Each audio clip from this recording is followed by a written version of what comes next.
Hey, salut à tous et bienvenue sur la chaîne French Rhesus Line. Alors voilà, aujourd'hui petite vidéo, donc je vais vous parler aujourd'hui essentiellement du nourrissage des pitons Rhesus, mais aussi des problèmes qu'on peut retrouver donc sur le nourrissage du python ou alors sur les problèmes de nutrition donc qu'on peut retrouver en général sur nos bêtes.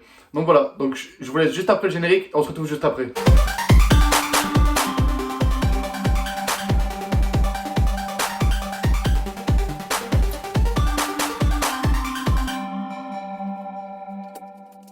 Donc voilà, donc comme je vous le disais juste avant, donc sur la nutrition en général, donc à savoir que les serpents, ils vont manger seulement que s'ils sont heureux ou affamés. Donc plusieurs types de serpents différents. Donc moi je vais parler uniquement du Rhésus. Donc le Rhésus, à savoir que c'est pas un robot, donc il va pas manger comme tous les mammifères qu'on peut avoir. Donc il va manger seulement donc s'il est heureux donc dans son habitat habituel, ou alors si vraiment il est affamé. Donc à savoir que chez un python, donc c'est très très courant pour lui de se passer d'un repas. Donc c'est vrai que des fois on peut le nourrir donc très très bien donc pendant des semaines et des semaines, et d'un jour à l'autre, bim, il va rater un repas, il va en rater un deuxième, il va en rater un troisième. Puis là il va espacer ses repas de plusieurs semaines, voire de plusieurs mois, voire ne plus manger du tout. C'est pour ça d'ailleurs qu'on dit que le python Rhésus est une espèce frénétique, donc qui est assez chiante à gérer sur les problèmes de nutrition. Après, si vraiment ça vous est jamais arrivé, vous inquiétez pas, je vais vous expliquer dans la suite de la vidéo comment gérer tout ça. Après, les serpents, c'est comme les humains, je pense qu'on est tous des individus différents, donc on aime tous forcément manger des choses différentes. On n'a pas vraiment les mêmes habitudes donc, de nutrition. Donc certains serpents vont plus aimer manger de la souris que du rat, ou alors de la bastomise, ou alors différents repas en fait. Et je pense que se renseigner vraiment quand on achète une bête, donc de vraiment ce qu'il mange avant, donc ce que l'ancien éleveur lui donnait, je pense que c'est vraiment très très important. Donc voilà pour la généralité. Maintenant, on va parler, je pense pour moi, des 8 points qui sont importants. Donc le premier, la température. Donc pour moi la température, quand je dis température, donc c'est la température au point chaud, la température ambiante et la température au point froid. Donc le python il va se réguler automatiquement sur sa chaleur corporelle. Donc il va aller, s'il a froid il va aller au point chaud, s'il a chaud il va aller au point froid, ou alors stagner sur une température ambiante. Donc moi personnellement je maintiens entre 30-32 degrés, 33 degrés. Donc tout dépend, je suis plus aux alentours des 32-33 degrés, donc au point chaud. Je suis en température ambiante à peu près 27-28 degrés et un point froid à peu près à 27 degrés. Donc voilà, c'est pas une généralité, mais moi comme je les élève, enfin, c'est à cette température-là. Après, je pense que c'est une globalité, donc on est quasiment à 1 ou 2 degrés près, mais il n'y a pas énormément de différence. Le numéro 2, donc pour moi le numéro 2 c'est donc un python dérangé ou un python stressé. Donc ce que j'entends par là, donc pour un python dérangé, c'est si vous maintenez votre python donc en terrarium, donc dans une pièce à vivre comme une salle à manger ou vraiment une pièce dans un salon où vous êtes régulièrement, où il y a énormément de passages, le python va être dérangé par justement ce passage-là qui peut y avoir régulièrement. Donc justement, avoir des gens qui passent donc toutes les 20-10 minutes, qui font du bruit ou ces choses-là.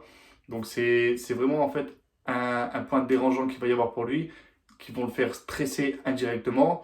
Ou alors quand je dis stresser, c'est vraiment prendre votre bête donc, pendant la journée. Donc à savoir que c'est un serpent nocturne, donc il bougera énormément la nuit, qui n'aimera pas bouger la journée ou très rarement, ou alors pour une bonne raison, donc se diriger vers un point froid ou j'en passe. Ou après, justement, du coup, le sortir trop souvent. Donc, le prendre pendant la journée, c'est comme si vous, en fait, on vous sortait du lit la nuit. Donc, ça va être pareil pour lui. En fait, la journée, lui, il va se reposer. Donc, vous allez le sortir de son lit indirectement. Donc, vous allez le déranger. Il va stresser, il va se demander quoi. Et ça peut être donc une cause donc, pour refuser son repas. Là, numéro 3, la reconnaissance de la nourriture. Donc, pour le peu qu'il ne reconnaît pas la nourriture que vous allez lui proposer, donc c'est ce que je vous disais un peu tout à l'heure, donc le fait qu'il soit nourri donc, à la souris juste avant que vous lui proposez un rat, ça n'a pas la même odeur, donc lui ça ne va pas forcément l'intriguer de la même façon que lui il nourrissait juste avant. Donc pour le peu en fait que vous changez son habitude de nutrition, donc pour le peu que vous essayez de changer, je pense que ça peut arriver qu'il refuse son repas. La partie 4, donc pour moi c'est la taille donc, de l'endroit où il va vivre. Donc que ce soit en rack ou en terrarium, à savoir qu'un juvénile, ça aime bien se sentir confiné. Enfin, un juvénile ou un adulte, on va dire le python en général, aime bien se sentir confiné. Donc ne pas avoir un rack trop grand, donc avec un bac, je prends un exemple, si vous prenez un bac de 80 par 45 par 18 de hauteur pour un juvénile, ça va être trop grand pour lui, il va stresser et du coup ça peut être un problème de nourrissage. Après, trop petit, donc si vous mettez un adulte dans un endroit trop petit, donc confiné, ça peut être exactement la même chose. Donc pour moi, ça peut faire partie des causes aussi qui feront que le python refuse un repas. Numéro 5, le problème de mue. Donc, à savoir que pendant une mue, le python ne doit pas manger ou ne mangera pas. Donc, dans tous les cas, il refusera son repas. Donc, si vous voyez que sa ventrale commence à devenir rose, qu'il commence à avoir la peau un peu terne, qu'il commence à passer le stade de sa mue, justement, il ne mangera pas. Après, certains pythons mangent donc pendant cette période-là, mais à savoir que c'est très très dangereux. Donc, la peau sèche, en fait, si vous voulez, la peau sèche, elle va un peu se décoller de leur peau naturelle. Et en fait, en venant faire une constriction donc, autour de leur proie, ça va être en faire comme un anneau qui fera donc comme un garrot autour de son corps et pourra endommager le serpent. La numéro 6, justement la période de reproduction. Donc pendant une période de reproduction, c'est très très courant. Donc le mâle il va complètement arrêter de manger, donc ça faut pas vous inquiéter. Donc pendant les périodes de reproduction, le mâle ne mangera pas pendant des mois. Après la femelle arrêtera de s'alimenter à un certain stade. Donc elle va plus se nourrir ou alors elle se nourrira mais très très rarement. Numéro 7, c'est vraiment une question de maladie. Donc si vraiment votre python, vous voyez qu'il est malade, c'est un python assez actif d'habitude et qui bouge de moins en moins, ou qui est vraiment une infection donc respiratoire, donc par rapport à une température incorrecte, un terrarium trop sec, je pense que là c'est vraiment en fait pour ça qu'il va refuser. Après c'est une faible partie, mais moi je vous conseillerais personnellement d'aller voir le vétérinaire directement. Donc si vraiment vous voyez une maladie quelconque, allez voir le vétérinaire. Après, il se peut aussi du coup en maladie qu'il ait attrapé des parasites. Donc les parasites justement le dérangeront tellement qu'ils l'empêcheront justement de se nourrir. Donc après ça, je vous ferai une vidéo donc, sur les parasites en général. Donc au moins vous aurez un peu plus d'informations sur ça. Donc comment les traiter, comment voir et comment bien gérer tout ça. Et enfin, pour la numéro 8, c'est peut-être juste que votre python n'a pas faim. Donc très souvent en fait on a tendance à vouloir gaver nos serpents, à vouloir leur donner une fois par semaine, une fois tous les 10 jours, une fois tous les 5 jours pour les juvéniles. Certains pythons ne vont pas accepter donc, cette fréquence de repas. Donc c'est peut-être qu'il n'a pas faim, donc peut-être que vous nourrissez soit un peu trop, soit vraiment pas assez, donc il va taper plus souvent. Mais si vraiment il n'a pas faim, ça sert à rien de le forcer. Après pour le nourrissage, c'est fréquent aussi qu'on va lui donner des trop grosses proies. Donc en fait, si vous nourrissez votre python Rhésus, c'est avec une proie donc, qui fera le diamètre à peu près de son corps et avec un poids équivalent à peu près à 10% de son poids à lui. Donc on a tendance à vouloir donner soit trop gros, soit trop petit. Donc si on donne trop petit, forcément, il faudra lui donner plus souvent. Si on donne trop gros, voir justement à espacer plus les repas. Après, je pense que 10% de son poids, c'est vraiment le top. Donc si vous avez un python qui fait 500 grammes, lui donner une proie aux alentours de 50 grammes, c'est ce qu'il faut.